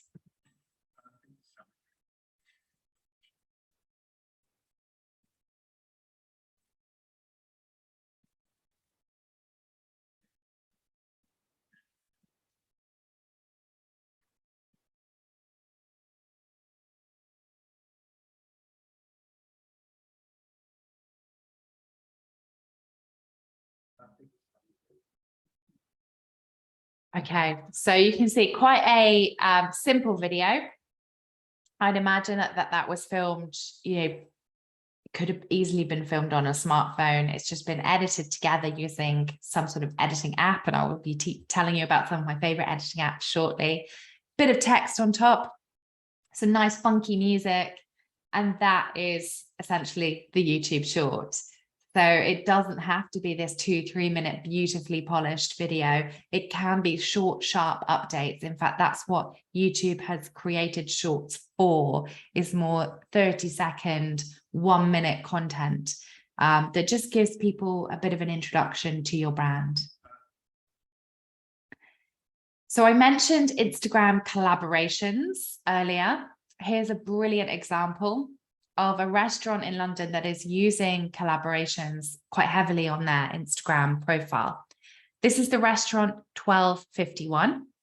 You can follow them on Instagram, and their head chef / owner of the restaurant is James Cochrane, who was one of the winners of the Great British Menu a couple of years ago. His Instagram has generated quite a few followers, as well as the main restaurant. So what they do is every single post is now a collaborative post. So it goes out on both 1251 and Chef James Cochrane's Instagram. So a great technique for getting followers of both across to the other. Also, their head chef is on Instagram too. Now, not a huge amount of followers, we're talking about 1,000 or so here, but it actually is a really engaged audience of people who want to see behind the scenes of the latest dishes that are being created for the restaurant. This Instagram account from Lawrence Sparrow, the head chef as well, looks beautiful and is attracting real foodies into to come into the restaurant as well. So lots of collaboration going on between the staff working at this particular restaurant. So do have a think about whether there are any opportunities to use any of your staff's social media. Maybe some of them are quite prolific on TikTok or have an Instagram account. Find out that information, because they could really be helping you to spread your Christmas message ahead of this Christmas. In fact, I noticed on the day after August bank holiday weekend, 1251 posted their Christmas bookings flyer. So they are very on it in terms of being organized for the festive period. So we've looked at some of the trends. That was shareable content, vertical video, and also collaborations. Now let's think about your strategy. So the first thing is to think about what it is you're trying to achieve with your social media this Christmas. Are you using social media to build a large reach for brand awareness? So essentially get as many people aware of your business, your brand, your offering, your products as possible? Or is it more about specific goals, such as having particular booking priorities? Have you got a KPI, a key performance indicator of how many bookings you're looking to achieve this Christmas? So first of all, you need to work out what it is you're actually looking to achieve. What's that one goal? The second is thinking about your key priorities. So not only do you want to build brand awareness, maybe do you have some certain priorities that you want to achieve this Christmas, such as getting to a certain follower mark on Instagram or TikTok or YouTube. Maybe you're looking to finally hit that 10K figure on Instagram so that you can unlock some of the additional benefits, such as applying to get verified or having, I'm actually thinking, I was going to say having URL links in your stories, but actually anyone can have a URL link in their Instagram stories now. Also have a think about those key deadlines. So do you have certain early bird booking cutoffs? Ash was mentioning deadlines such as, offers that will run out at certain points before Christmas, or booking deadlines as well, which are really, really key. So do you need to plan your social media posts around those key deadlines? And also, of course, with any strategy, when you're thinking about your objectives, you do need to be aware of what metrics you're going to use to tell that story, to evaluate your activity. So if you're all about brand awareness this Christmas, are you looking at your reach and impressions in social media? Reach is how many people have seen your content, and impressions is how many times your content has been shown. So in this particular example, we're looking at an Instagram reel. Instagram Reels, as I mentioned earlier, are some of the trendiest content you can post on the platform right now. This reel reached 67,000 people organically. So you do have a big opportunity to reach lots and lots of different eyeballs in social media. Yes, it had less engagement, 273 likes, which is still pretty good, 56 saves, 10 comments, no shares, unfortunately. But the fact that 67,000 people were reached by this particular reel means that there was a good opportunity for some good brand awareness with this particular objective. If you were thinking, actually, do you know what, we're more about bookings, we're more about getting people back to our website, then looking at metrics such as link clicks, how many people are clicking on the links going back to your website, and also looking at those bookings on your website and tracking those and seeing where your bookings have come from is really key. Secondly, you always want to think about your audience. Who is your core target audience in social media? Now, you can't just say, oh, everyone, if you're 18, if you're 65, you are relevant for us to come. You are a relevant audience member to come and have an experience with us. Actually, you need to be thinking much more targeted than that. Have you got specific age ranges that tend to be following you on different platforms? So typically we're seeing at the moment, older audiences are using Facebook, younger audiences are using Instagram, and even younger than that are using TikTok. So really do start to think about the age range that you are looking to attract via your social media. Are they at work? Are they in their social lives at that point? So that will allow you to be more targeted about your timings of your posts. Are you going to be targeting people while they're researching places to bring their staff to come for a Christmas dinner, so in working hours? Or are you targeting people more when they're organizing nights out with their friends, which typically they might do in the evenings? This will affect the timings of your posts. Which platforms are they going to be using? Are they more TikTok? Are they more Instagram? If you're not sure, it's worth running a bit of a test. You could test a post across different ones to see where it's had the most engagement, or you could even run a questionnaire for your current community and ask people, where are you following us? Which platforms are you using? What do they like and who are they influenced by? So knowing a bit more about your followers really helps. Are there any other brands that they're engaged in? What kind of celebrities or influencers are they following?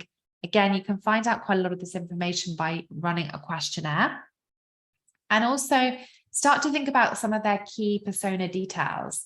Are they parents? Are they, do they have a young family? Are they directors, managers in their jobs, or are they more executives, entry level? So starting to think about who you're targeting really helps shape the content which you're planning to post. That messaging about who you're speaking to, are you targeting the person who's responsible for organizing the works do, or are you targeting the people who are influencing the person who organizes the works do?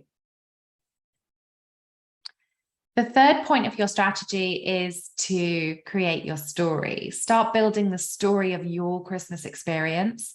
So this again plays into a lot of what Ash said about value for money.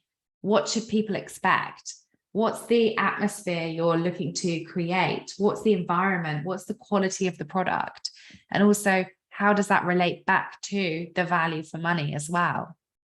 What do you want to be known for as well? Is there something in particular that you want people to say, oh yeah, I know that pub because they do the best Sunday roast, or they are dog friendly and they actually have water bowls out for the dogs, or they're doing a doggy Christmas dinner this year. So what is it that you want to be known for? Get that front and center in your social media. So I love this example of the Duke of Cambridge down in Battersea. Battersea's best Sunday roast, dog friendly, fresh seasonal produce, delicious cocktails. Oh, and an award-winning app as well.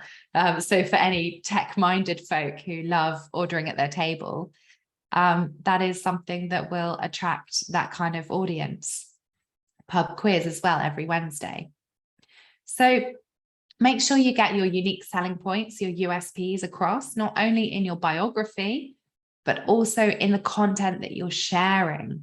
You want to make sure that someone can just very quickly whiz through your social media profile and scroll up and down your Instagram or your last few TikToks and understand what it is you're about as a pub or as any hospitality venue. So as I said, get as much of this information front and center in your biographies and also in your visuals. So tell these stories through your videos, your stories, your reels, as well as just static imagery. Here's another example for you. So I actually love walking past this pub in Chiswick in the winter around the Christmas period because they have the most amazing Christmas lights display. So they are called the Churchill Arms in Kensington.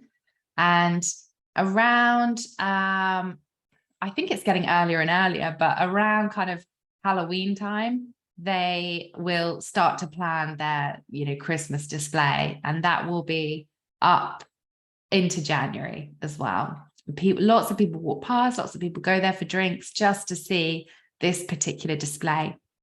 Actually, in the summer, you can see on the left-hand side, they do a lot of flowers. So it's all about the floral display. So it's really that kind of visual experience that they are all about. But actually, they get so much user-generated content, UGC, that they then just reshare across their socials. So if you look at their account, it's just resharing anyone that walks past and takes a photo of the pub. I actually really like their biography too. We're in full bloom, so now is the perfect time for a visit, and don't forget your camera. So keep an eye out for how that changes as they go into the Christmas period. But having this as their USP is really eye-catching and plays perfectly into the Instagram audience who want to take photos of these key moments leading up to Christmas. So number 4 is your content.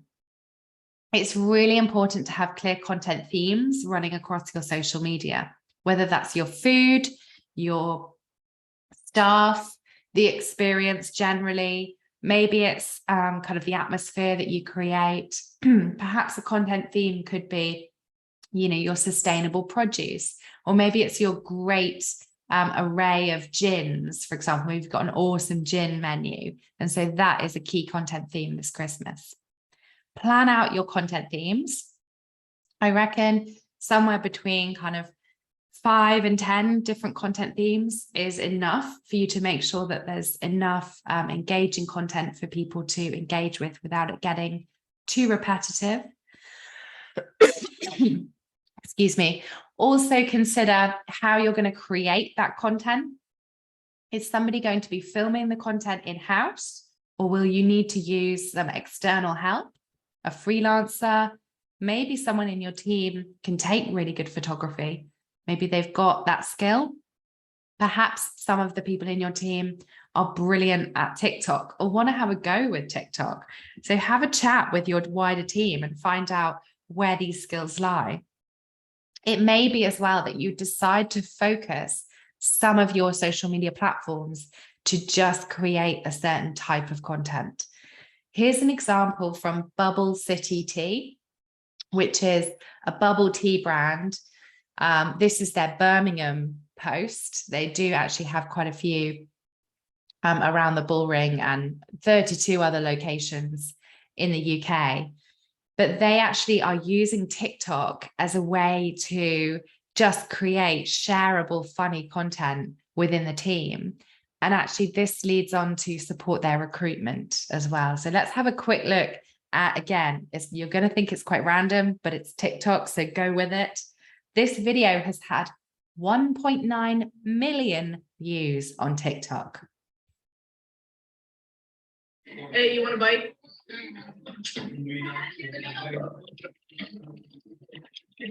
Hey, you want a bite?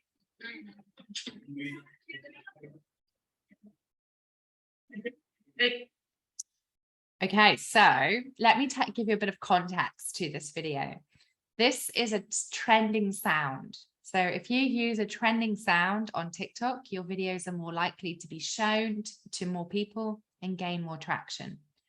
This original sound was posted by a content creator based in the US, and the sound is then available for anyone to use. There's been over 5,000 videos created using this particular sound. And let me just show you the original. Want a bite? Hey, you want a bite?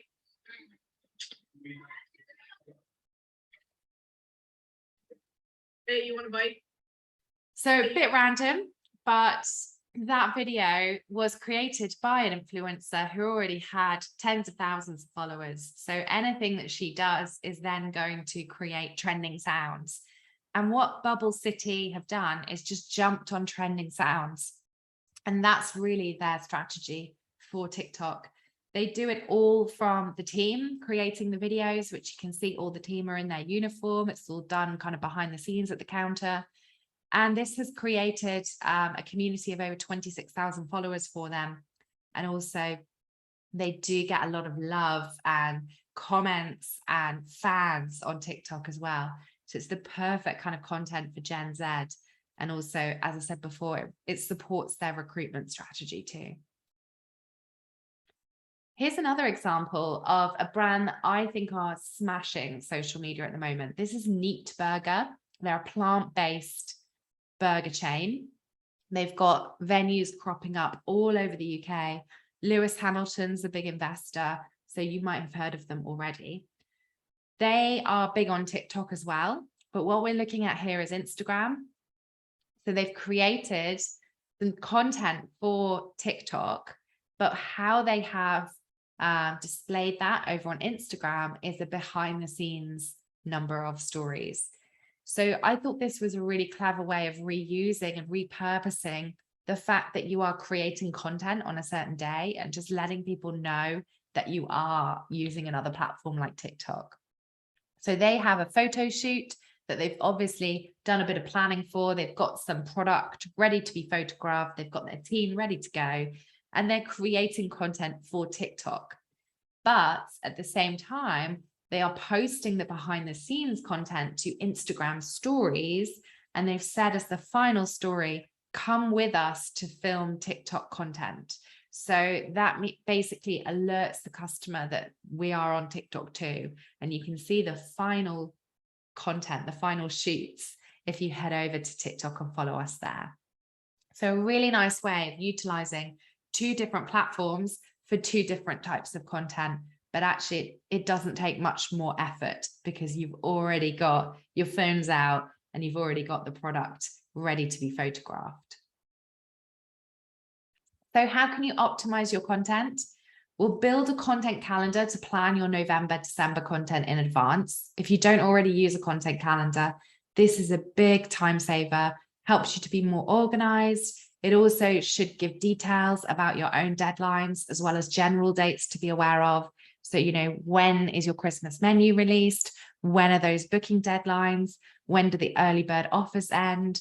When are you going to run your competition with your collaborative brand as well? Use this to plan content and also to post copy as well. So you can plot out the copy of each post that you're going to do. You can also have details in there about who's creating what piece of content, whether it's a video, a flyer, a graphic, a GIF. There's some key dates that you need to be aware of. Get those into your calendars as soon as possible. So we've got Christmas Day and Christmas Eve on a Saturday and Sunday this year, which means the last working day is actually the day before that weekend, the 23rd of December. I'd imagine a lot of people are going to be going out Friday night, Friday the 23rd of December, or even Friday lunchtime. You know, a lot of people will be ending work early that day. We've got Black Friday in November, which of course is very noisy with a lot of brands sharing their e-commerce deals. But you might want to think about some sort of Black Friday alternative offer. The first day of Advent, Thursday, the 1st of December even. A lot of people do love the whole 12 days of Christmas social media campaign. Personally, I think just from working in social media for, going on 12 years, I find that a little boring now, seeing the 12 days of Christmas in social media where people are sort of opening advent calendars every day. I just feel like it's been done too much. But, if you've got something really cool to share, or you've got some prizes to give away, one a day leading up to Christmas, brilliant. But just think about the fact that has been done quite a lot. Boxing Day, New Year's Eve, also key dates, plan that content so there's not just a lull in your social media as soon as Christmas Day appears. In fact, Christmas Day is a really busy time in social media, and it is quite depressing, but one of the biggest days that people do go online, not just for shopping to get those deals, but also to wish friends and family around the world a very happy Christmas too. So just be aware that it's not a quiet period at all. How can you optimize your content to make sure that you are really getting seen in the news feeds as well? Use hashtags. Hashtags are a great way to ensure that your posts are being shown when people perform particular searches in social media. So you can use, I would say 10 plus on Instagram. If you're just using a couple, it doesn't make that much of an impact. So you can put those in your caption on Instagram. I would say best practice is to put them at the end of your caption. So after your post, after your main message. Other platforms, so you can use TikTok hashtags, Twitter, LinkedIn, somewhere between 3 and 5 is plenty for those platforms. But you'll notice the one missing there is Facebook. Hashtags on Facebook aren't really a thing. They don't look good. And also they don't help your post to be seen more in the newsfeed either. So they're just a little bit pointless on Facebook. Optimize your content for each platform. So really think about the layout of your posts, the sizing of your videos, graphics, and photography. Shorter videos work best for stories, reels, TikToks, and YouTube shorts. By short, I'm talking 30 seconds, 60 seconds max. Our time attention span is getting shorter and shorter. So if you can help to spread a message with just a couple of seconds of video, that's a great way of doing it. For example, over on the right, you can see this pub, The White Horse. Party season is upon us. This beautiful photo of some gravy being poured over a piece of meat. Sure, it looks good, but it would have been better as a video.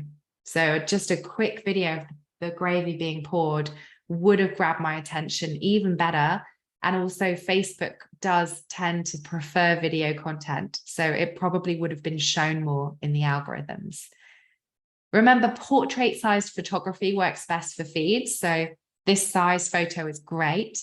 It takes up more space in a mobile news feed.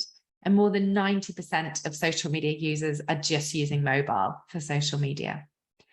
And then carousel posts on Instagram are also one to consider, where a user has to swipe through the different posts.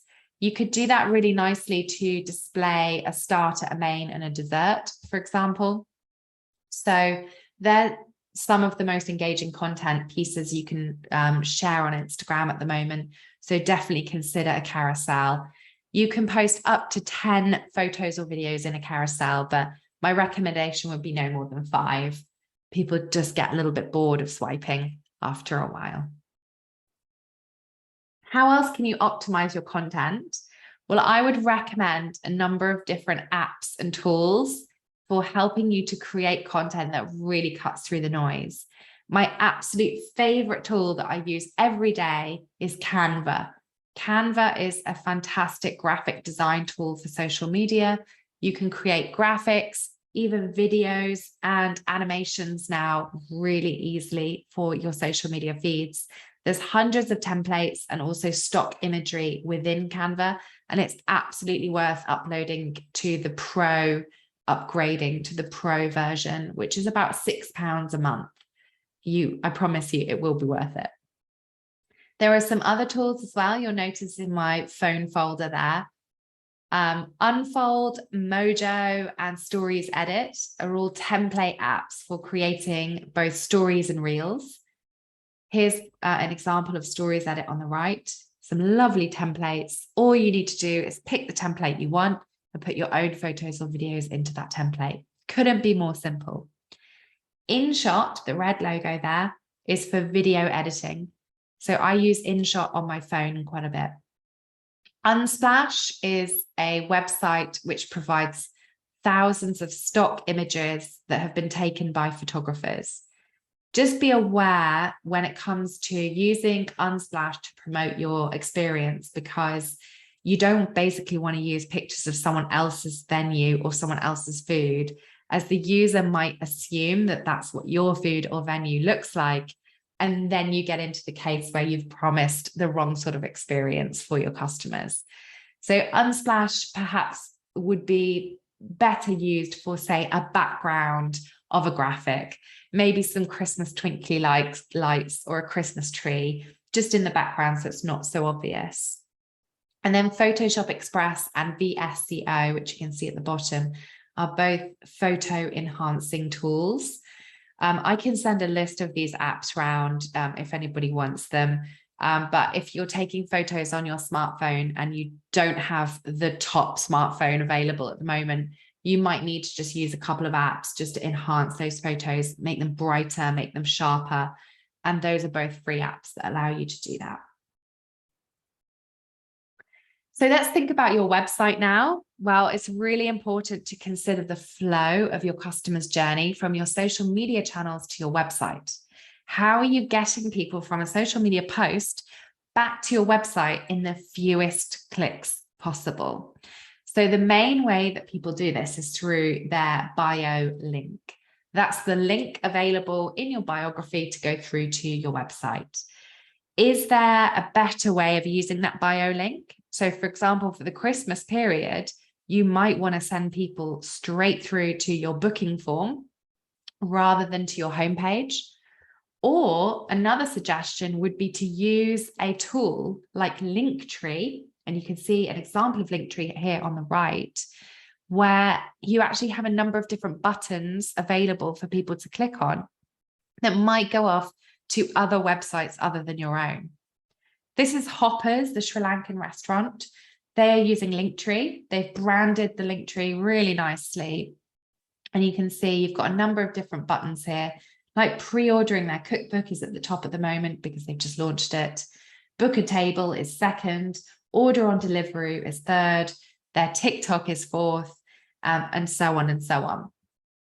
So you could have a number of buttons here like view our menu, book your table for Christmas, order from Deliveroo, follow us on TikTok, for example. That's just an example. It depends where your focuses are and what your priorities are.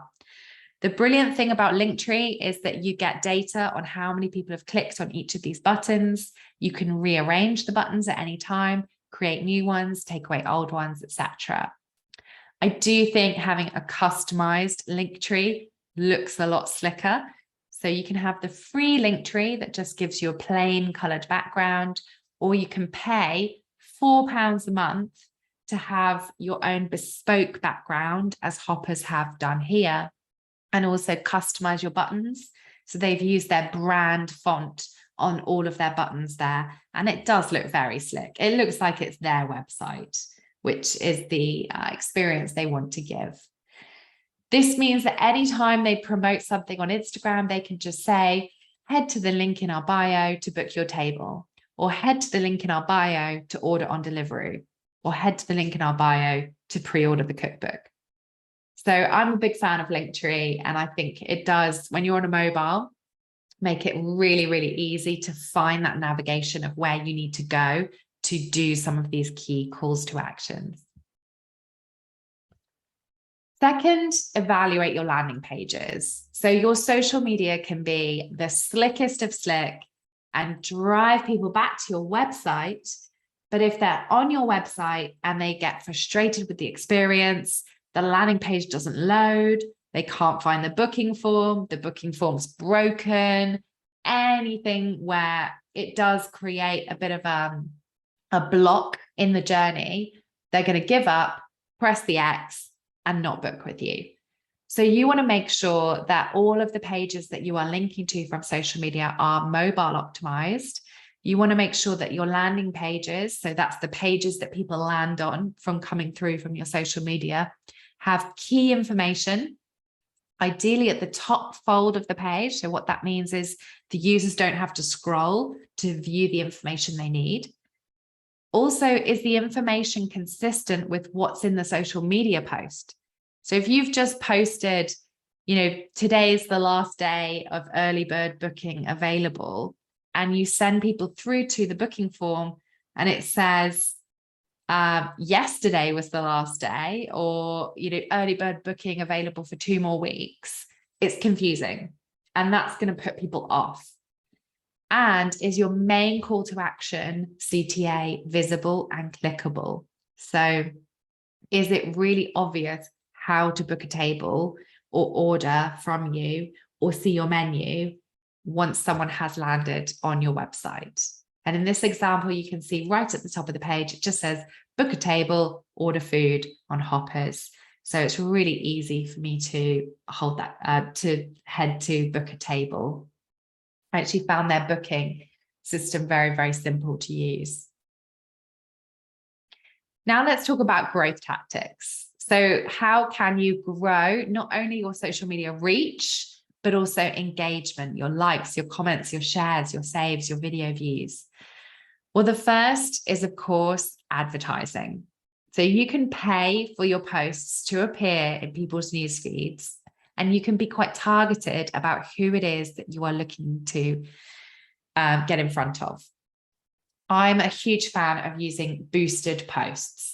Boosted posts are really simple ways of advertising your messages on Facebook and Instagram. You can also do this on TikTok as well. So you can spend some budget to ensure that your posts are being shown to an audience that you choose. So you choose their location, their age, and other things that they might be interested in, whether that's hobbies or other brands. In this case, on the right-hand side, you can see that this particular restaurant, which I boosted a post for, we targeted people in a very specific area of London. We targeted people within 1 kilometre of the restaurant.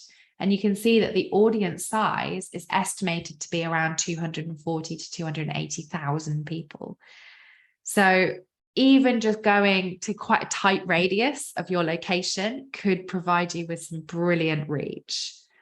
Now, obviously, it depends on how much you're then willing to spend, and that will determine how many of those people you hit. You can spend a minimum of £5, but you could go right up to £100. I wouldn't go more than £100 for a boosted post. So it's up to you how much you want to spend. Maybe consider what a cover is worth to you and how many covers you feel confident you can get from boosting this post. The other advice I would give you is boost your best performing content and key announcements. So if something's doing well, or it's going to do well, such as a competition or an offer, boost that rather than boosting your rubbishy content, your filler content. Aim for short, sharp campaigns of no more than 5 days when you're boosting. And typically, I tend to recommend our clients spend £30 to £50 per boost. So try a boost, see how it works for you before you then consider if you're going to repeat that. And I would suggest doing no more than 1 boost a week as well. Anything more than that gets too spammy. And also you'll be given a lower quality score if you rely too much on boosting. So the second technique I wanted to talk to you about is influencer outreach. Now, influencers, I think, get a bit of a bad name in social media. You're essentially paying or giving someone a value proposition in exchange for them to post about your business. It's the modern day PR. The best way of going about my influence outreach is to target micro influencers and content creators. These are people with relatively small followings. Somewhere between 3,000 and 20,000 followers is your sweet spot. 3,000 and 20,000 followers. They're the sort of people that will create content about your hospitality business without needing to be paid. They also tend to have higher engagement levels. They're more trusted, they're more authentic. So essentially create a proposition for them. For example, are you going to give them a gift, an experience, or an exclusive invitation? You can DM them to see if they're interested in working with you first of all, before you reveal what it is you can offer. If they agree to come in and accept your invitation, ensure that they receive the best hospitality. You want to give them great seats, good Wi-Fi, good lighting, and the best service. Then when they do create their content, make sure that you reshare it with their permission. You might also want to consider using some of their content as part of an advertising campaign. Again, with their permission. They should be fine with that though. Here's a great example I saw shared by the Wigmore pub in London recently. They invited 3 fashion influencers, so not foodie, fashion influencers, which I thought was a great way of thinking outside the box, in to enjoy their cocktails and summer menu.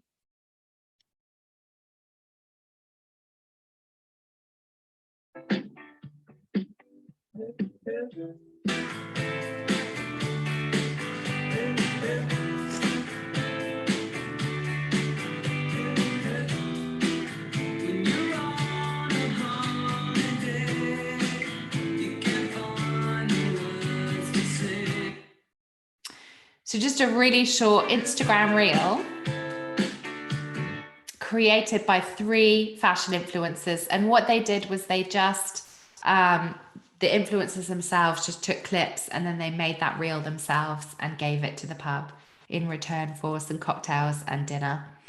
This is something that at Avocado Social, we do quite a lot of influencer outreach for many of our clients. And it just works so well in hospitality because the minute you can get people in and enjoying your products, your food, your drinks, the atmosphere, it just gives way to so much opportunity for great content. There are so many brands out there that really struggle to do influencer outreach because they don't have a product that is really visual, that they can show people enjoying. So I think this is just something that every hospitality brand should be thinking about. Okay, so coming to the end before we open to Q&A in just a moment's time, do think about those KPIs. What are the KPIs you've set yourself for the Christmas period? Is it reach, impressions, social engagement, more followers, web traffic via social media? Maybe you want to see web traffic as a whole go up. Remember that if someone sees a post in social media, it doesn't necessarily mean they're going to go on your website straight away. They might Google you afterwards. So looking at your overall web traffic is important. On-site conversions as well. How many bookings, downloads, subscribers, etc. are you getting? All of this data can be found for free within the social media platforms themselves and also by using the platform Google Analytics. So if you've got Google Analytics plugged in on your website, you can get all that juicy web data pretty easily. So here's your checklist then. First of all, make sure your profile branding and bio information is up to scratch for Christmas. Remember those USPs. What do you want to be known for? Consider your journey back to your website, your landing pages as well. Second, plan out your social media content calendar. Get those key dates in, but also those dates that are relevant for your business. Next, discuss your content sources. Where is your content coming from? Who's creating it? Is it in-house? Are you outsourcing any of it? Does your team need to be briefed on what kind of content you're expecting them to gather for you? Next, establish collaborations. Are there any other brands that you can collaborate with on competitions leading up to Christmas? Are there any other chefs or employees that you can utilize for collaborative posts? Define your growth tactics and your budgets. Are you using social media ads? Are you using influencer outreach? I would recommend using both during this Christmas period. And how much money can you commit to this as well? So what is your total ad spend for the next couple of months, social media? And finally, set your key performance indicators. What do you want to see from social media? Have you got some targets in terms of overall followers, reach, website traffic, or bookings? And if so, get those written down in your strategy so that when you evaluate all of your campaigns in January, you can have a clear idea as to whether it worked or not. Okay, hopefully you've picked up lots of tips there. I know I've gone a little bit over. I'm so sorry, guys. It was all that coughing. But let's get straight into some of the Q&A. I don't know whether there's any questions, first of all, Ash, that you wanted to answer before I jump into some of the social media ones. Yeah, let's have a look. So we've had a couple of good ones actually. So one of the questions that's come through is why is it a good idea to improve Net Promoter Score, and what are some easy steps to take? And there was another question actually, which probably could wrap these two together. Is that why is it a particularly good idea to have a high Net Promoter Score over Christmas? So improving a Net Promoter Score, just in the first and foremost, it is a performance indicator for your business, and it is a number and statistic which informs how likely someone is to go out and say good or bad things about your business.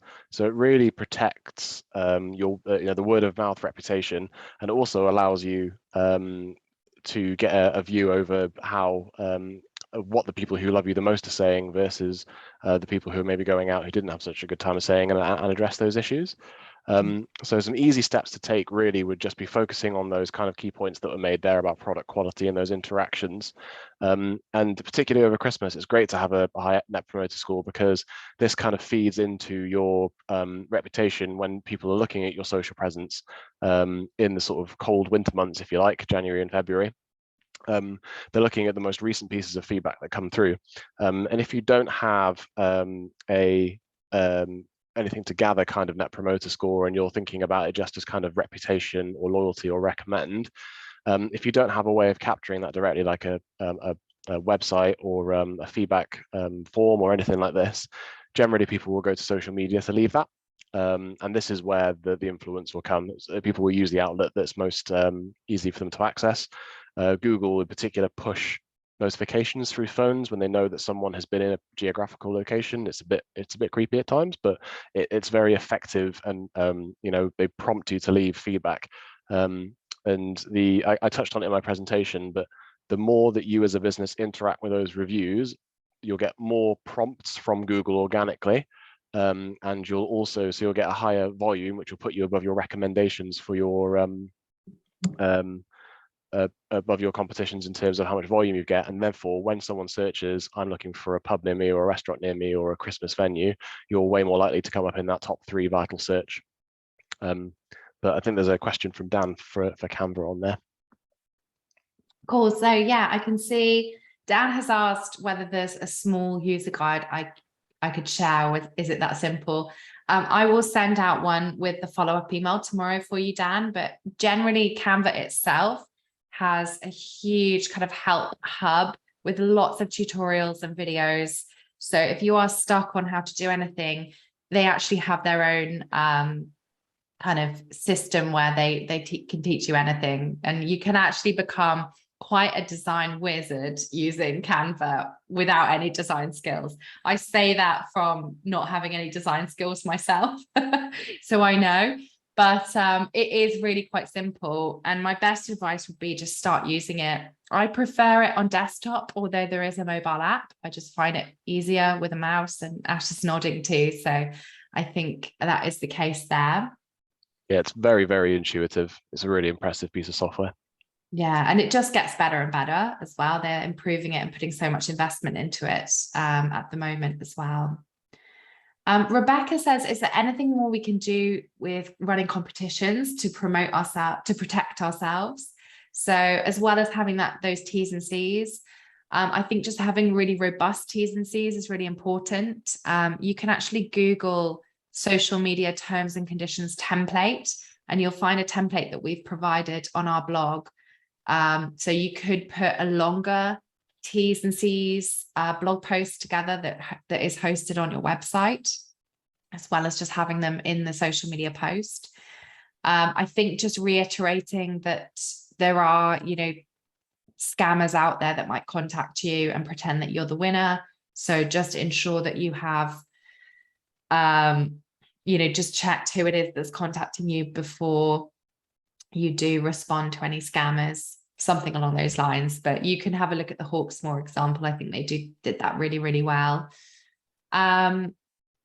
In terms of anything else, I just think being really clear on things like what the competition prize is, how old you have to be, what the entry requirements and also closing date are. And then also a lot of people like to say how the winner will be chosen, whether that's done randomly or whether it is, you know, being chosen by a specific person or organization. So just make sure that's in there. But like I said, we've got a template available on our website, and I will pop the link into that in just a moment as well. Okay, lovely to see your comments coming through as well. Hopefully you've all enjoyed today's session. We will be sending out the slides tomorrow morning, as well as the recording and the feedback form as well. So keep an eye out for that. We'd love to hear your feedback. So if you did enjoy today's webinar, apologies for my coughing and also for any tech issues you did see a little earlier on. But hopefully there's been enough juicy content for you all. And look out for that email tomorrow with some additional resources in it. But for now, I will say thank you ever so much for joining us. And we will speak to you all very soon, I'm sure. Thanks, guys.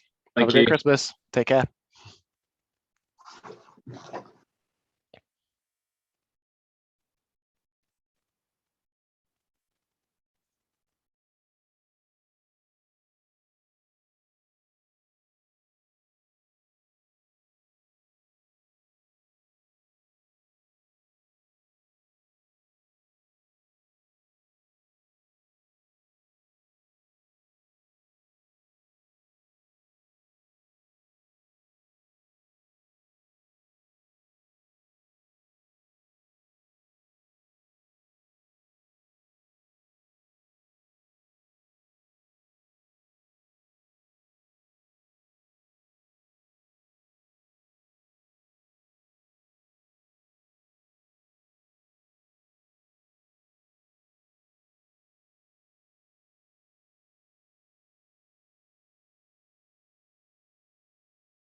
Hi guys, I've put everyone in the waiting room that's still hanging on. Oh my gosh, my voice towards the end then just nearly went. And so I just had to end it so abruptly because I was like, I need to cough. Oh no, I was literally looking at the What time, and happened? I know with like these sort of things, people they like a dead stop, don't they? They don't like to. I could see a couple of people were dropping off as well. So Yeah. I was like, okay, let's just end it. Cool. But Yeah, that was very cool. Oh, do you want to stop the recording? Otherwise, we're going to have a recording of us nattering, aren't we? yeah, good point.